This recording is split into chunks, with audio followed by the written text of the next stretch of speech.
Hello, my name is Kai, and welcome back to Extra Time, the series where I answer some of the questions and comments that you guys have put on some of my most recent videos. Now, before I get started, I'd like to ask for you guys to like the video, comment down below, and subscribe to the channel, and also go ahead and follow me on Twitter. Now, to begin, currently have a poll in my community tab, which is if I'm going to make content on other teams, should I make a separate channel or post that on this channel? Vote if you want your opinion to be heard, because I'll be closing it in about 6 days. Now, the first comment I got is, what do you think of Georgia's Mikautadze as a temporary option until we get Isak in January? Because he's a good finisher and a creator and he can link up play. There's also the connection with Mamardashvili, they're both Georgian, and for 25 million he's a bargain. Well, that bargain assumes that Lyon are going to get relegated and that there's no way of circumventing it, but assuming that happens, I would love someone like Mikautadze.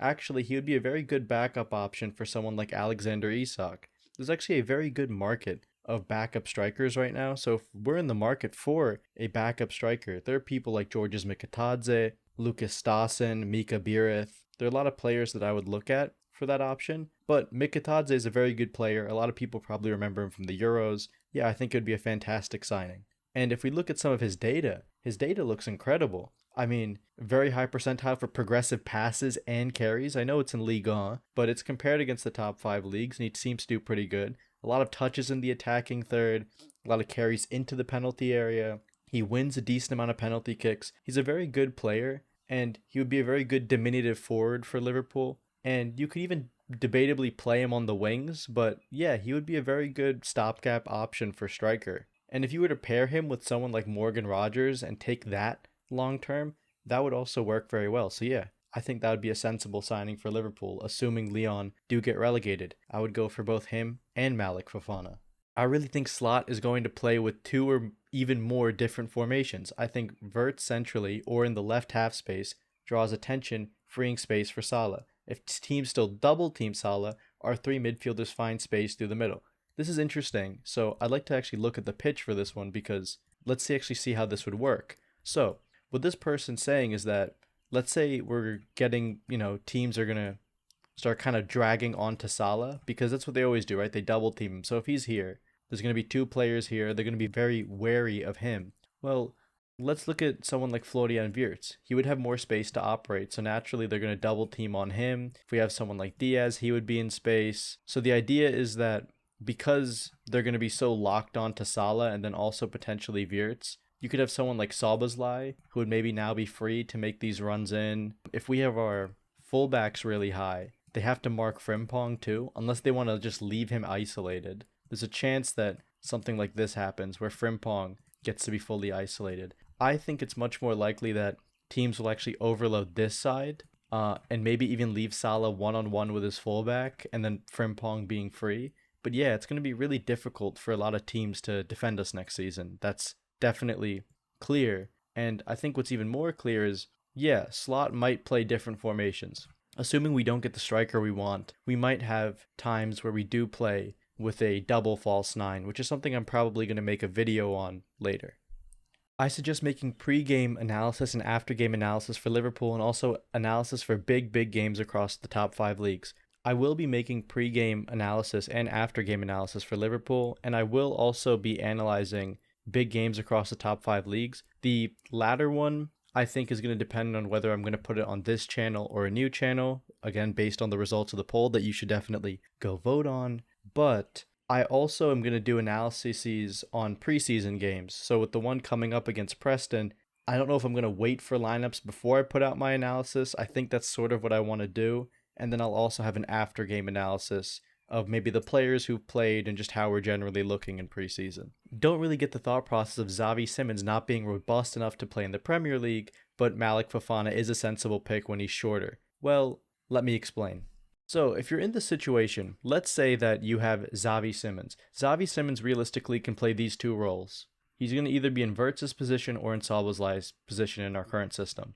The issue with Zavi Simmons here is he is an engine, but not the engine to track back and do Szoboszlai's role very well. So it means that you probably find him in Wirtz's role. The problem with Zavi Simmons is that you can't really trust him in big games. You may be saying, okay, then trust him in smaller games. Now I have a question for you. Would you really pay 68 to 70 million pounds for a player who can't really play in big games. No. Now, for his general physicality, Zavi Simmons does get pushed around, and he's the type of player who sort of carries into midfield. He likes to be central, and when you're central, you have to deal with a lot of center backs who are very physical and are going to brutalize you. You have to deal with the central blocks in midfield that'll brutalize you. Now, if we have someone like Malik Fofana, Fofana's roughly going to be used as a guy who just beats his fullback, and we bring him on against opposition in like the 80th minute to just burn a fullback, like a better version of Ben Doak, or we start him against relegation fodder like Leeds or Burnley, where he might have to deal with some physical footballers, but he's way higher in skill and incredibly fast, way faster than Simmons or basically anyone in the team barring Frimpong. So Fofana's role would be different. Simmons, if he was cheaper, would be more sensible than Fofana, but for the price, you're getting a player who's not really physical enough to do the role that he's going to do, which is different than the role that Fofana plays, if that makes sense. So this comment is about why Elliott couldn't play the Mo Salah role, because I kind of glossed over him and explained that he couldn't really play Szoboszlai's role and you wouldn't want him in Salah's role. The reason that you don't want someone like Harvey Elliott in Mo Salah's role is because, for example, if I put Elliott where Mo Salah is currently playing, problem is that Elliott doesn't really have the hold-up play Salah does, right? So he's not really going to be your focal point. He's probably even going to want to operate a little bit deeper when he's coming inside. And he's a little bit less physical, right? So it's automatically a bit of a downgrade. The other problem you have is Salah is virtually going to play every single game, barring a few cup matches. And I think for where Elliott is at his career, he needs to play football. And it would make much more sense to just sell him to a team that's actually going to play him versus being Salah's understudy. What are your thoughts on multi-club ownership? Edwards wants one for Liverpool for obvious reasons.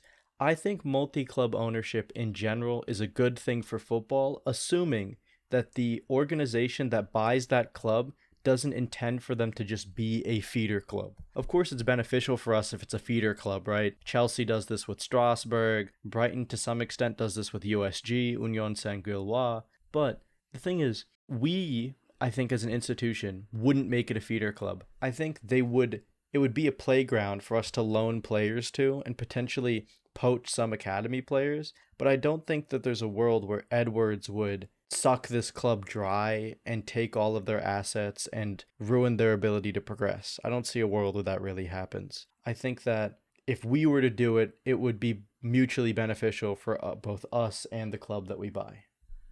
Both of these comments are fairly critical of what I was saying about Ben Doak, and I want to give you some clarification about Ben Doak. I think Ben Doak's a good player. I know he's been hampered by injury. I know it's been very difficult for him the past few seasons. And I know that he's still young and that he could develop and Burrow really relied on him. I get these things. The worries I mainly have about Ben Doak is just there are certain things in his decision making that really irk me. You know, I tend to really rate footballers who are incredibly intelligent. It's why I was raving about Kumas, even though he might not be at the same impact level as maybe Ben Doak, because there's just something about me, maybe I've been scarred by players like Darwin, but just seeing very wasteful footballers is just something I personally do not like. And maybe it's a flaw with how I look at football, but it's just something that has always really bothered me. So maybe it's not the most rational of decisions. Heard some traction starting around Rodrigo. If we sell Diaz, do you think Rodrigo could slide into our team, maybe forming more of a PSG type attack with Wirtz and Salah? Or would you prefer a normal striker? This is actually a really interesting question, and I also like how this is worded. Because the thing with Rodrigo, I think a lot of people don't understand, is you don't want Rodrigo here. He's a left winger, right? But if I was to do some kind of double false nine tactic, right?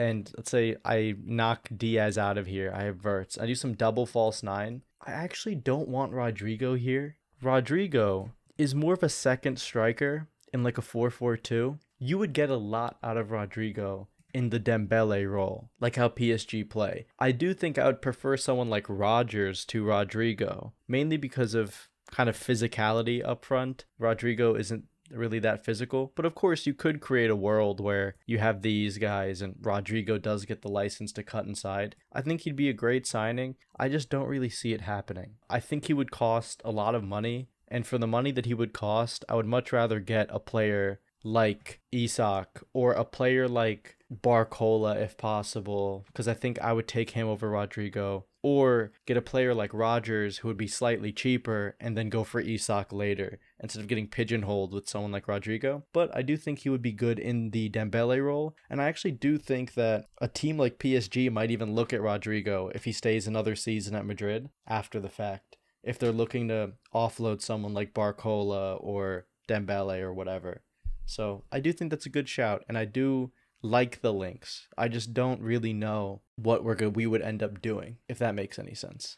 All right, that is it for Extra Time. If you like this video, comment down below some questions that you may have for next week. You can also just comment throughout videos that I'll post throughout the week. Subscribe to the channel, follow me on Twitter, and as always, thanks for watching.